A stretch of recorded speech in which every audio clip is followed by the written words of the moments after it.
तद्गुण राखै, तेरी छत्र छाया भगवन मेरे सिर पर हो। मेरा अंतिम मरण समाधि तेरे दर पर हो। जिन वाणी रस पान करूं मैं, जिन वर को ध्याऊं, आर्यजनों की संगति पाऊं, व्रत संयम चाहूं, गुणी जनों के सद्गुण गाऊं, जिन वर यह वर दो। मेरा अंतिम मरण समाधि तेरे दर पर हो। तेरी छत्र छाया भगवन मेरे सिर पर हो। मेरा अंतिम मरण समाधि तेरे दर पर हो। देवदीप चिंतन श्री पार्श्वनाथ भगवान की जय। कुंडलपुर के बड़े बाबा श्री आदिनाथ भगवान की जय। आचार्य श्री विराट सागर जी महाराज की जय। आचार्य श्री विश्व सागर जी महाराज की जय। आचार्य श्री विभव सागर जी महाराज की जय। जी माड़ी पुत्रिया सिद्ध श्री माता जी की जय। अहिंसामय विश्व धर्म की जय। आरिका माता श्री माता जी की जय। वंदनीय आरिका की जय। जैसा कि सबको भी माता जी बता रही थी कि धर्म को कैसे करना चाहिए। अब धर्म को अपने ऊपर गतित नहीं करना चाहिए कि हमारे मंदिर में तो अमुचियों को ऐसे ही फेंक देते हैं। अपना सौभाग्य समझो। क्या करना है? अपना सौभाग्य समझना है कि वो आपके लिए पुण्य की चाबी देके जा रहे हैं। क्या कर रहे हैं? आपके लिए पुण्य की चाबी देके जा रहे हैं। वह तो पुण्य की चाबी खुद भी रख सकते थे क्या नहीं सैलेश भैया?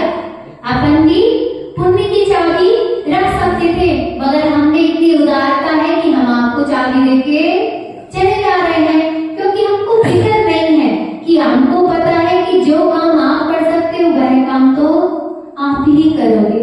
मगर कुछ कुछ व्यवस्थाएं होती है जिसमें श्रावक और साधु का निषेध नहीं करना चाहिए। जो श्रावक की व्यवस्था है वह श्रावक अपने अनुसार कर देता है। मगर माता जी ने बताया कि मंदिर में अगर आप झाड़ू लगा रहे हो, क्या कर रहे हो? मंदिर में अगर आप झाड़ू लगा रहे हो तो ये मत समझो कि हम हीन हो गए। क्या हो गए? हम हीन हो गए। ये समझो कि हमने चक्रवर्ती के जैसे वैभव को प्राप्त कर लिया है, क्योंकि आप घर में 1000 बार झाड़ू लगाओ और मंदिर में एक बार झाड़ू लगा लो। जितना पाप घर में हो रहा है, आप एक बार झाड़ू लगाओ तो आपका पूरा पाप चला जाता है। और माता जी ने कहा कि माता जियों की साड़ी, एक साड़ी धो और आप घर भर के कपड़े धोते रहो, उसका जितना पाप हो रहा है, और एक साड़ी धो दो तो वह पाप पूरा क्या हो जाता है? धुल जाता है। उसी प्रकार से कभी भी आपको कुछ भी सेवा करने का मौका मिल जाए ना, तो आप ये लिखिए ना कि हम उस नौकर को बुला देते हैं तो उससे झाड़ू रखवा देना। आपको तब साधु कुछ करने का मौका दे रहा है तो अपना सौभाग्य मानना। क्या मानना? सौभाग्य मानना। ये मत सोचना कि माता के पास तो भैया नहीं है तो फिर हमको कार्य क्यों करना। ये सोचते ना कि उनके पास तो भैया रहा है, फिर हमसे क्यों बोल रही है माता जी? माता जी आपसे इसलिए बोल रही है कि जो आप दिन भर में पाप कर रहे हो ना, उससे आपको मुक्ति मिल जाए। आपकी दया के कारण माता जी ने आपसे बोल दिया, नहीं तो माता जी का क्या कह रहा था? क्योंकि उनके तो उनको ना झाड़ू लगानी है ना पोछा लगाना है। माता जी उनको कुछ नहीं करना है, मगर माता जी को कुछ ना करते हुए भी आपकी चिंता होती है, इसलिए आप लोगों से बोल देते हैं। अपन क्या पढ़ रहे हैं अभी? इष्ट उपदेश। जो इष्ट की प्राप्ति करे वह उपदेश की चर्चा अभी चल रही है। तो इसलिए इष्ट जो माता जी को इष्ट रखता है उसका उपदेश माता जी दे देती है, उसको अन्यथा नहीं लेना, क्योंकि जो अन्यथा लेगा तो वह नरकों में जाएगा। क्योंकि माता जी का उद्देश्य ये नहीं है, हमारों का उद्देश्य ये नहीं है कि आपको नीचा दिखाना है, आपको हमारों को नीचा नहीं दिखाना है, आपको हमको ऊपर ले जाना है। जो आप नीचे की ओर जाने वाले हो ना, तो साधु का प्रसाद हमेशा ये होता है कि आप नीचे मत जाओ, आप कहाँ जाओ, ऊपर की ओर जाओ। एक शिक्षक रहता है स्कूल में, एक शिक्षक रहता है, वह सब बच्चों को एक सा पढ़ाता है कि नहीं पढ़ाता है। उसका यह उद्देश्य तो नहीं होता है कि ये मेरा बच्चा है तो मैं इसको अच्छे से पढ़ाऊंगा तो ये फर्स्ट डिवीजन लगा देगा, वह यह कभी नहीं सोचता है कि शिक्षक अगर शिक्षक ही भेदभाव करने लगे तो क्या शिक्षा हो पाएगी, क्या पूरी नहीं हो पाएगी। उसी प्रकार से साधु भी कभी किसी में भेदभाव नहीं करता है, उसको तो सभी श्रावक बराबर होते हैं। चाहे कोई भी आ जाए, चाहे अंबानी भी आ जाए, तो उसके लिए साधु के लिए तो श्रावक एक ही बराबर होगा। नहीं, अगर अंबानी आ जाए तो क्या माता जी उसको दोनों हाथ से आशीर्वाद देंगी और आप आ जाओ तो एक हाथ से आशीर्वाद देती है क्या? कभी भी आपने देखा होगा, आपको भी दो ही हाथ से आशीर्वाद देती है, और चाहे शैलेश भी आ जाए तो उनको भी दो ही हाथ से आशीर्वाद देती है, एक हाथ से, दो ही हाथ से आशीर्वाद देती है। इसलिए साधु कभी भी पक्षपात नहीं करता है। श्रावक पक्षपात कर ले तो उसकी मर्जी चलती है, और मगर साधु कभी भी पक्षपात नहीं करता है। अब अपन को कौन सी गाथा पढ़नी है? अभी कौन से नंबर की गाथा पढ़नी है? 13वें नंबर की। आचार्य पूज्यपाद स्वामी कह रहे हैं, धन में जो धन है आपका, धन्यता कहाँ है? धन में आपको धन्यता है कि धर्म में धन्यता है? धन्य करने में आप धन्य मानते हो कि पैसे कमाने में धन्य मानते हो? आपको क्या करते हो ओम जी? धर्म में आप क्या कहते हो? धन्य हुए मेरे नयन। जो आज आपने किसके दर्शन किए? भगवान के दर्शन कर लिए, तो क्या कहते हो? मेरे नयन धन्य हो गए। उसी प्रकार से आचार्य परमेष्ठी कह रहे हैं कि धन्य धन्य नहीं है, धर्म धन्य है। दुर्जैना दुरज एना पढ़ो, सुरक्षेणा नस्वरेण धनादिना, दुरज्जेना सुरक्षेण नस्वरेण धनादिना,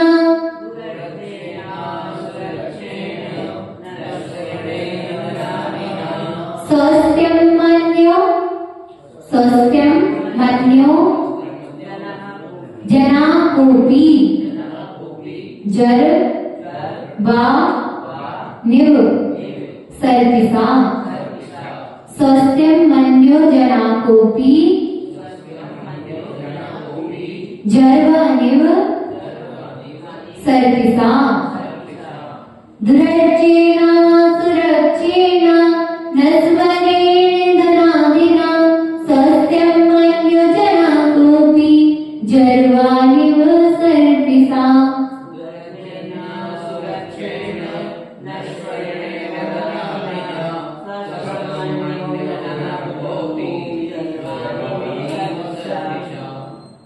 दुरज्जेना यानी बड़ी कठिनाई से कमाए जाने वाले धन। आप लोग धन को कमाते हुए बड़ी कठिनाई से कमाया जाता है कि ऐसे ही कमा लेते हो? बहुत मेहनत लगती है ना धन कमाने में। तो आचार्य परमेष्ठी कह रहे हैं, दुरज्जेना बड़ी कठिनाई से कमाए जाने वाले, असुरक्षण यानी सुरक्षित ना रहने वाले। अब आप जो पैसे को कमाया है उसको आपने ऐसे ही रख दिया कि वो सुरक्षित रहेगा क्या? नहीं रहेगा। नस्वरेण, जो नस्वरेण यानी धनादिना, विनश्वर धन पुत्र आदि के द्वारा, सत्यम अपने आप को सुखी, मन्या यानी मानने वाला, का अपि जना को कोई भी मनुष्य, सर्पिसा यानी घी खाकर, जरवान्य सर्पिसा जड़ से पीड़ित मनुष्य की तरह मूर्ख होता है। आचार्य परमेष्ठी कहना चाह रहे हैं, जैसे कोई ज्वर वाला प्राणी घी पी ले और कहे कि मैं स्वस्थ हो जाऊंगा। क्या क्या करे कि मैं घी पी लूं तो मैं स्वस्थ हो जाऊंगा, मानने लग जाए। उसी प्रकार कोई एक मनुष्य मुश्किल से पैदा किए गए धन, क्या बहुत मुश्किल से आपने पैदा किया है धन, तथा जिसकी रक्षा करना कठिन है। क्या है? जिसकी रक्षा करना कठिन है, फिर भी नष्ट हो जाने वाले। क्या धन आपके पास रहता है? क्या धन क्या कहते हैं? हाथ का मैल होता है। वह धन चंचला लक्ष्मी हुआ करती है। कैसी होती है? आज आया कल चला जाता है, पता नहीं पड़ता है। उसी तो जैसे ही धन का पता नहीं पड़ता है, तो आचार्य परमेश्वर कह रहे हैं उसको आप सुरक्षित नहीं रख सकते हो। धन को सुरक्षित रख सकते हो? क्या नहीं रख सकते हो, मगर आप धर्म को सुरक्षित कर सकते हो। आचार्य परमेश्वर कह रहे हैं आप धन को कितना भी सुरक्षित करने की कोशिश कर लो, मगर धन सुरक्षित नहीं हो पा सकता है। मगर आप धर्म को सुरक्षित करोगे तो धर्म सुरक्षित हो जाता है। होता है कि नहीं होता है? आप किसी एक साधु की रक्षा करोगे तो साधु की रक्षा हो जाती है। आचार्य परमेश्वर कहते हैं कि साधु अपने धर्म का ध्वजा हुआ करता है। क्या होता है? साधु धर्म का ध्वजा होता है, इसलिए ध्वजा की रक्षा हमेशा करनी चाहिए। यानी साधु की रक्षा हमेशा करते रहना चाहिए। आप ये मत सोचो कि वह 13 पंथी का साधु है या 20 पंथी का साधु है। साधु तो साधु होते हैं, ना वह 20 पंथी के होते हैं ना वह 13 पंथी के होते हैं। वह तो किसके कुल के होते हैं? वह महावीर के कुल के होते हैं। महावीर कोई कुल के 13 पंथी है या 20 पंथी है? कौन से पंथी है महावीर स्वामी? आपको पता है? पता है कि नहीं पता है? महावीर भगवान कौन से पंथ के हैं? 13 पंथी या 20 पंथी? वो कोई भी पंथ वाले नहीं है, वह तो वीतरागी है। और अब साधु से आप बोलते हो, पहले तो साधु के पास गए और साधु से पूछते हो महाराज जी आप कौन से संघ के हो? पूछते हो कि नहीं पूछते हो? साधु आपसे पूछता है कि आप परिवार समाज के हो या गोरखपुर के हो? पूछता है साधु आपसे कभी? तो आपका साधु आपसे नहीं पूछता है कि आप कौन से गोत्र के हो, कौन से नगर से आए हो, कौन से, यानी आप परिवार समाज के हो कि गोरखपुर के हो। तब आपसे साधु नहीं पूछता है, तो साधु के पास जाके आप क्या पूछते हो? आप कौन से संघ के हो? आपको पूछने का हक है क्या? नहीं है? नहीं है। जब साधु आपसे नहीं पूछता है, वह बिना पूछे जो उपदेश आपको देता है वही उपदेश दूसरे को भी देता है, तो आप क्यों फिर उसमें भेदभाव करते हो साधु में? कि साधु तो अगर पता पड़ गया कि साधु 20 पंथी है, साधु 20 पंथी होता है कि आपकी दृष्टि 20 पंथी की है, आपकी दृष्टि में आपने बना के रखा है कि अगर उस संघ का है तो वह 20 पंथी है, और अगर वह फलाने संघ का है तो वह 13 पंथी है। ना साधु 13 पंथी होता है, ना साधु 20 पंथी होता है। साधु तो वीतरागी पंथी होता है। जो वीतराग ने उसको पंथ बताया है, वह पंथ का वीतरागी साधु होता है। ना वह 13 होता है ना 20 होता है। अब तब साधु कोई भी पंथ का नहीं है, तो साधु कौन से पंथ का है? साधु कौन से पंथ का है? जो महावीर का पंथ होता है, वह पंथ का साधु हुआ करते हैं। अब आप लोग पूछते हो साधु से, माता जी आपका जन्म कहाँ हुआ था? आप कहाँ की हो? पूछते हो ना? आपको इतनी पंचायत में क्या पढ़ना है? आप साधु के पास गए हो तो साधु जो स्वाध्याय कर रहा है उसकी तो पूछ लो, मगर क्या करते हो आप? उनकी पूरी हिस्ट्री पहले प्राप्त करना चाहते हो। क्यों? आपको अगर साधु की पूरी हिस्ट्री प्राप्त कर लोगे, साधु पे पीएचडी करनी है क्या? करनी है क्या? पीएचडी नहीं करनी है, हमको साधु की पूरी जानकारी होनी चाहिए कि साधु पहले के जब गृहस्थ में था तो वह कौन गोरा बुढ़क तो नहीं था, परिवार तो नहीं था, है ना? पूछते हो ना तुम आप माता जी कौन से हो, पूछते हो आप क्या कर लोगे?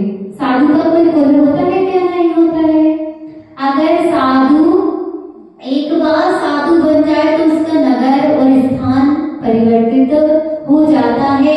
उसका एक पिताजी बचते हैं कि साधु बनने के बाद जितने समाज के पिताजी होते हैं वह उसके पिता होते हैं, और जितने उसके समाज में जितने भैया हैं वह उसके भैया हुआ करते हैं। जब माता जी को आचार्य दीक्षा देते हैं ना, माता जी महाराज जी को तब आचार्य दीक्षा देते हैं, तब समाज वालों से पूछते हैं कि आज से उसकी एक माँ नहीं है। उसकी जितने भी संघ में बैठे रहते हैं ना साधु संतों के पास, जितने भी श्रावक जो दीक्षा समय और जो लायक भी रहते हो और लायक नहीं रहते हैं, उनसे साधु जो मुनि महाराज जी होते हैं वह बोलते हैं कि आज से इस फलाने ब्रह्मचारी का एक परिवार नहीं है, जितने भी परिवार है वह किसके परिवार है? जो ब्रह्मचारी दीक्षा रह रहा है उसके परिवार, हर नगर का परिवार उसका परिवार हुआ करता है। तो आपने फिर कैसे बोल दिया कि माता जी तो मंडी द्वीप की है? क्या मंडी द्वीप की रोशनी थी? सभाश्री कहाँ की है? अभी कहाँ की है? इंदौर की है। इंदौर में भी कहाँ की है? समर सिटी की है। अब मैं समर सिटी की हूँ क्या?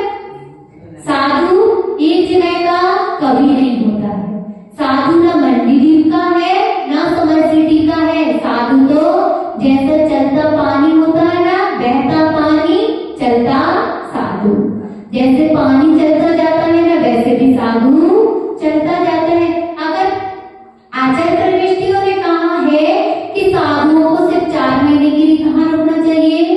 जहाँ उनकी ईर्ष्या समिति का पालन हो जाए, जहाँ उनकी समितियों का पालन हो जाए, उधर साधु को रुकना चाहिए। और अगर साधु एक ही जगह पर रुका रहे तो जैसे कि जल को एक जगह पर आप इकट्ठा करके रख दो, जैसे नदी को आप बांध देते हो तो नदी में से बदबू आने लगती है, वैसे ही साधु को अगर आपने एक जगह पर रोक दिया और 4 महीने के बाद भी साधु एक जगह पर रुका रहे तो उसमें भी जो उसकी चर्या है उसमें भी स्थिरता आने लगती है। इसलिए साधु परमेश्वरों ने, बड़े बड़े पूज्यपाद स्वामियों ने इसलिए साधु को क्या कहा है कि हमेशा व्यवहार करते रहना चाहिए। आप जैसे आप लोग श्रावक होते हैं ना तो अपने घर वालों की इज्जत नहीं होती है आप लोगों को, अपने पापा की इज्जत नहीं करते हैं मगर दूसरे के पापा की इज्जत तो करते हो। वैसे ही अगर साधु ज्यादा दिन तक आपके संपर्क में रुकेगा तो आप साधु की इज्जत करना छोड़ दोगे। इसलिए साधु को ज्यादा दिन तक नहीं रुकना चाहिए। अब एक बार माता जी के पास एक पंडित जी आए। कौन आए? एक पंडित जी आए और पंडित जी ने बोला, माता जी ये तो पंचम काल चल रहा है, तो क्या पंचम काल में मोक्ष जाने की व्यवस्था है? क्या बोला माता जी से? माता जी पंचम काल चल रहा है तो क्या पंचम काल में मोक्ष जाने की व्यवस्था है?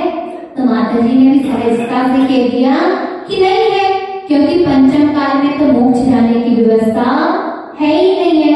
तो वह पंडित जी फिर से जवाब पूछते माता जी से, बोलते हैं कि माता जी तब मोक्ष जाने की व्यवस्था पंचम काल में है ही नहीं तो आप माता जी क्यों बन रहे? क्या बोलती हो पंडित जी कि जब माता जी पंचम काल में मोक्ष जाने की व्यवस्था नहीं है तो आप माता जी क्यों बन गए? तो फिर माता जी उसको जवाब देती है, माता जी तो जान गई कि यह कुटील बुद्धि वाला है। कैसी? इसकी सोच अच्छी नहीं है। तो माता जी उसको थोड़ा सा कह रही थी, भैया मेरे पास आज समय नहीं है, इसका मेरे को जब उत्तर मिलेगा तो आप मेरे पास आ जाना। अब जब माता जी को उसका उत्तर मिल गया तो माता जी ने उस श्रावक पास बुलाया और उससे कहा कि भैया अभी ठंडी का मौसम चल रहा है। किसका मौसम चल रहा है? अभी ठंडी का मौसम चल रहा है, मुझे आम चाहिए। क्या चाहिए? ठंडी के मौसम में आम आते हैं क्या? आते हैं क्या? आ सकते हैं, क्योंकि जब मोक्ष नहीं है तो माता जी बनी है तो आम भी तो आ ही सकते हैं। तो वह पंडित जी बोले माता जी से, पंडित जी जैसे ही माता जी ने क्या कहा कि मुझको तो अभी आज आम चाहिए। क्या कहा? आम मुझे आज चाहिए। तो पंडित जी ने जवाब दिया, माता जी अभी तो मौसम आम का है ही नहीं। तो फिर माता जी ने उसको उत्तर दिया कि मां क्या अभी वृक्ष तो है? क्या आम के वृक्ष तो अभी है? तो वह पंडित जी ने फिर जवाब दिया, हाँ माता जी अभी वृक्ष तो है, मगर जब मौसम आएगा तब उस वृक्ष में फल लगेगा। फिर माता जी ने उसको पूरा वृतांत समझाया कि जब वृक्ष है तो आम एक न एक दिन आएगा, और वैसे ही मोक्ष का मौसम अभी नहीं है, मगर मोक्ष का मौसम नहीं है, मगर जब मोक्ष का मौसम आएगा तो उसमें सिद्ध जाने के भी फल लग जाएंगे। इसलिए पुरुषार्थ करना नहीं छोड़ना। क्या नहीं करना? पुरुषार्थ करना नहीं छोड़ना कि पंचम काल है तो मोक्ष नहीं है, तो मोक्ष नहीं है तो क्या हम दीक्षा नहीं दें? हमारा कर्तव्य करना छोड़ दें क्या? नहीं। आपको भूख नहीं लग रही है, मगर भूख नहीं लगने के पहले क्या आप रोटी बना के नहीं रखते हो? क्या रखते हो ना? आपको आज 10 रुपए की जरूरत है तो क्या 10 रुपए ही कमा के रखोगे अपने पास? क्या 100 रुपए कमाओगे? कल की भी तो व्यवस्था आज से ही बना के रखोगे। उसी प्रकार से आज मौसम नहीं है मोक्ष जाने का, मगर जैसे कि वृक्ष तो है मगर उसमें फल नहीं है, मगर जब मौसम आएगा तो उसमें फल भी लग जाएगा। और जब चतुर्थ काल आएगा, हम आज से पुरुषार्थ करेंगे तब तो हम चतुर्थ काल में मोक्ष जा पाएंगे। इसलिए हमेशा पुरुषार्थ करते रहना चाहिए। ये नहीं सोचो कि आज तो पंचम काल में क्या नहीं है, मोक्ष नहीं है, तो हम चतुर्थ काल में ही साधु बनेंगे। जब तक आप साधु बनने की कला को नहीं सीखोगे तो साधु नहीं बन पाओगे। आप कहते हैं कि पूर्व जन्म के संस्कार होते हैं तो साधु बन पाते हैं। अगर आपके पास पूर्व के संस्कार नहीं है तो कहते हैं निमित्त कार्य करता है। जैसे कि आप सुनते हो कि आचार्य श्री उनको दीक्षा कैसे प्राप्त करनी। क्या किसी के बाल सफेद हुए तो उन्होंने दीक्षा धारण कर ली, किसी के कान की सुनने की आवाज कम हो गई तो उन्होंने दीक्षा धारण कर ली। यह उनके पूर्व में किए गए संस्कार थे तो उन्होंने दीक्षा धारण की है। भाई तो निमित्त मात्र है, उनके बाल सफेद हुए और उनको वैराग्य आ गया। अपन को क्या करते हैं, बाल सफेद हुए और क्या कर लेते हैं, डाई कर दी, क्योंकि अपन ने पूर्व में संस्कार प्राप्त किए ही नहीं थे कि पहले जन्म में तो अपन साधु बने ही नहीं थे। तो इसीलिए क्या करते हैं, अपने अंदर भी वैराग आता ही नहीं है। कितना ही कोई कितना ही सुना जाए मगर अपन को क्या, वह उल्टे की गधे के समान है, घड़े के समान है कि जितना भी पानी डालते जाओ मगर पानी घड़े में जाएगा क्या, नहीं जाएगा। उसी प्रकार से आपको कितना ही कोई कितना ही सुना दे मगर आपका ईगो जागृत नहीं होता है। अगर आपका ईगो एक बार जागृत हो जाए, माता जी कह रही थी आपको 10 जने के सामने सुना दो तो आप क्या कहते हो कि माता जी हमको क्यों सुना दिया, हम ऐसा कार्य अब आपको जरूर करके बताएंगे। मगर आपको 10 जनों क्या 100 जनों के सामने भी बोलते रहे कि आपको दीक्षा लेनी है तो उधर आप क्या करते हो, वह जैसे वो बेशरम बैल होता है ना, उसको कितना भी मारो मगर वह खेत में ही जाएगा। क्या करता है, वह खेत से जाना बंद नहीं करता है। उसी प्रकार से आपको कितना भी सुना दो, कितना भी सुना दो, आप कभी मुनि महाराज माता जी नहीं बनोगे। क्यों नहीं बनोगे, क्योंकि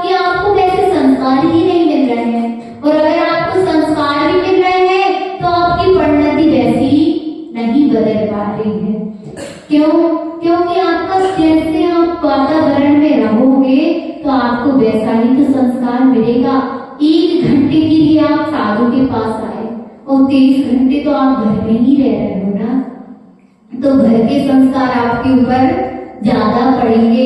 साधु के संस्कार तो कितनी देर के लिए है, 1 घंटे में आए और गए, तो उतने में संस्कार अपने चले जाते हैं।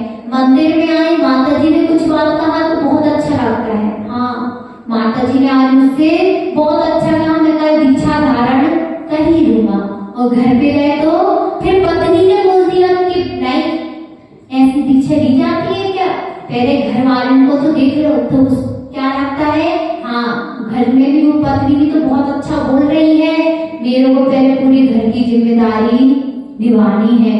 जैसे कि वह पत्नी आपको घर से नहीं निकलने का पुरुषार्थ कर रही है, वैसे ही साधु परमेष्ठी आपको हमेशा पुरुषार्थ करते रहते हैं कि आप क्या कर जाओ, साधु बन जाओ। अब आप लोग कहते हो कि हम साधु बन जाएंगे तो माता जी आपका क्या होगा, क्या कहते हो, सभी साधु बन गए तो आप लोगों का क्या होगा।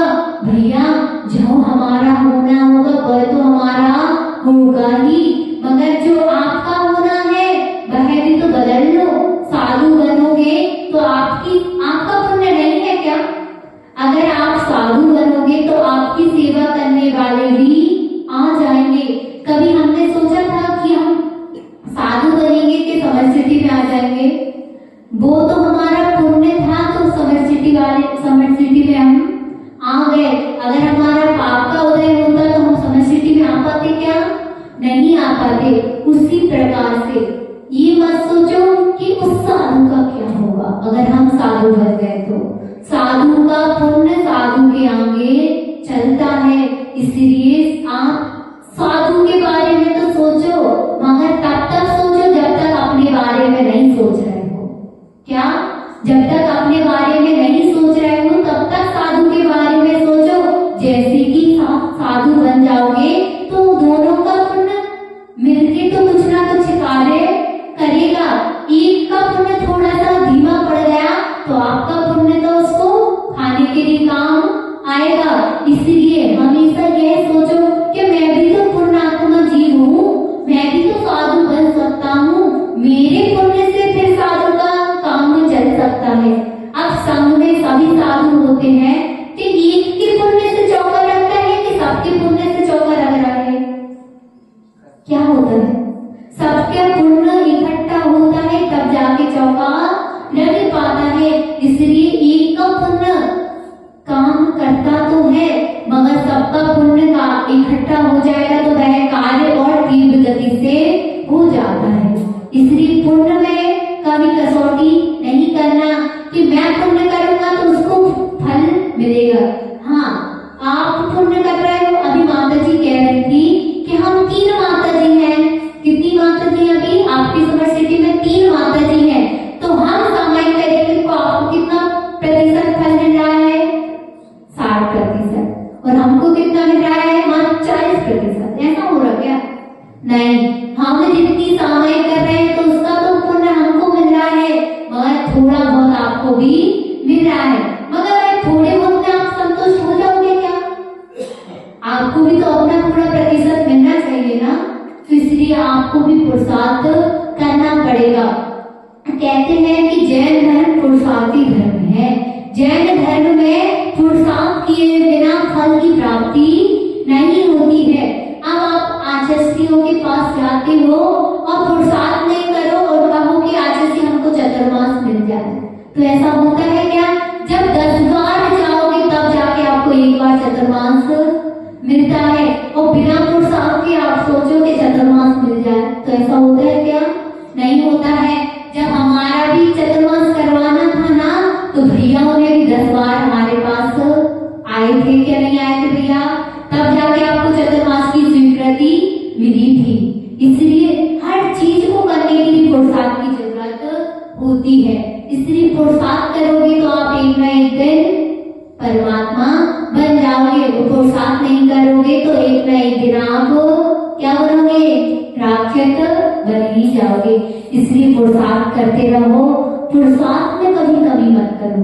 आप लोग सोचते हो कि आप माता जी के पास गए और माता जी से बोला, आप ऐसा भी तो सोचते हो कि माता जी के पास गए और माता जी से बोलेंगे कि माता जी हम आपके लिए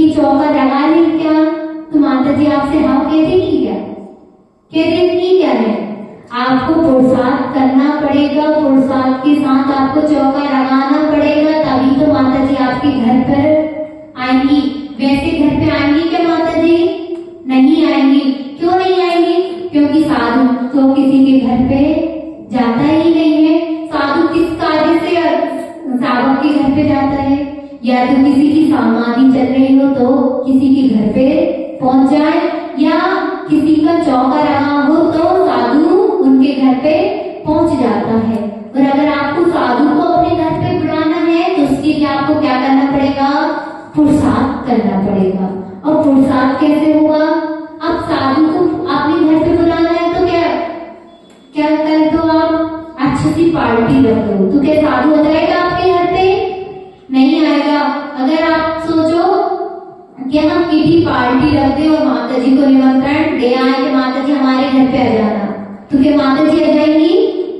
नहीं आएंगी। और अगर आपने चौका भी रख दिया, चौका भी बना लिया, घर पे चौका लगा लिया, और चौका लगाने के बाद आपने साधु से कह दिया, क्या कह दिया? माता जी हमारे घर पे चौका लगा है, आप आ जाना, तो क्या साधु आ जाएगा?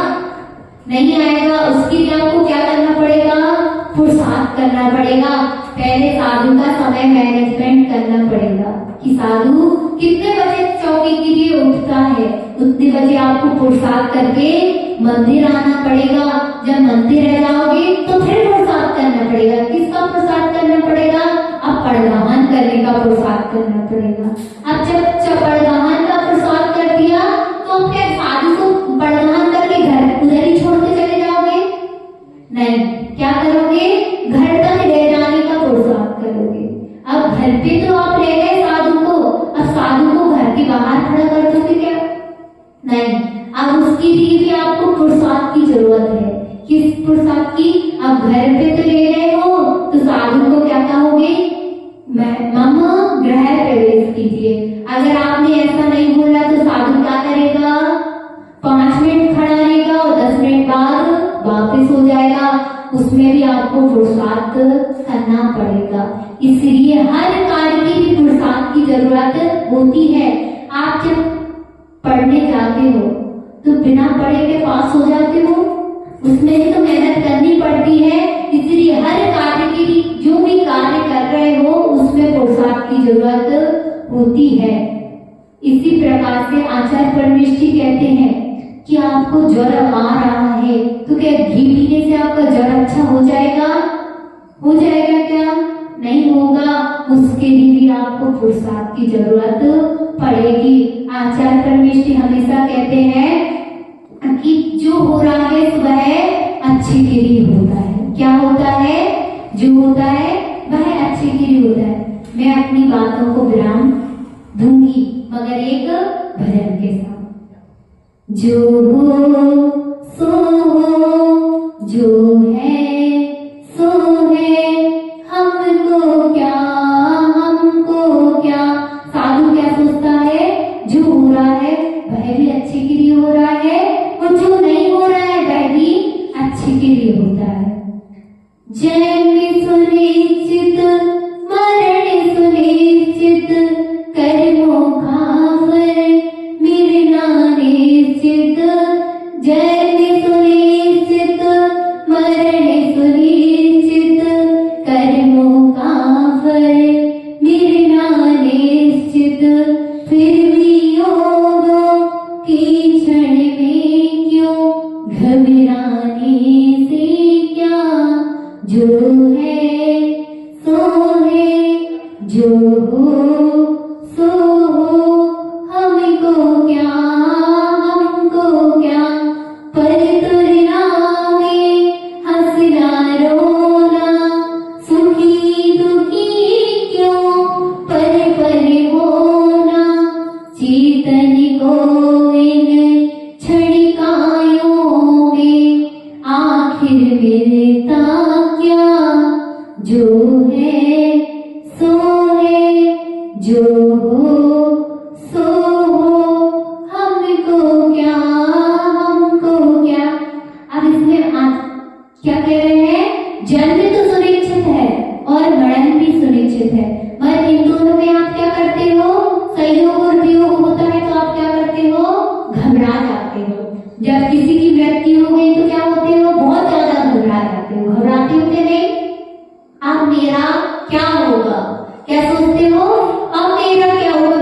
पिताजी चल गए तो मेरे घर का क्या होगा। मगर साधु ये नहीं सोचता है कि मेरे गुरु मेरे पास होंगे तो मेरा क्या होगा। साधु तो सोचते हैं मन में कि साधु को हमेशा हमारे गुरु की शरण मिलती रहे, मगर साधु को गुरु की शरण ना मिले तो वह घबराता नहीं है, क्योंकि उसको अपने कर्मों का फल पता होता है कि मैं अच्छे कर्म करूंगा तो मुझको अच्छा फल मिलेगा। क्या साधु के ऊपर गुरु हमेशा नजर रखे देता है? क्या नहीं रखता है। क्यों नहीं रखता है?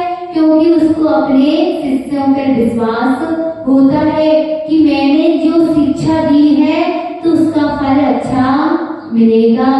गुरु के बिना शिष्य नहीं बना जा सकता है। क्या बन सकते हो? गुरु की आवश्यकता हमेशा होती है, मगर गुरु के साथ रहना क्या जरूरी है?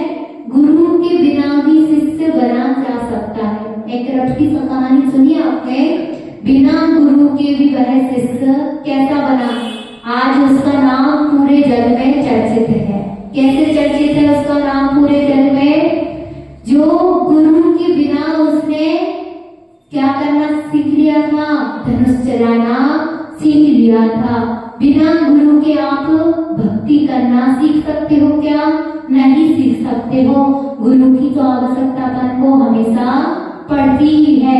इसलिए अपने जीवन में एक न एक गुरु को बना के रखना तो अपना जीवन सार्थक हो जाएगा। गुरु अहिंसामय विश्व धर्म की गौतम जी वाणी माता की जब जीवन का अंत हो मेरे सामने एक संत हो, मेरे होठों पर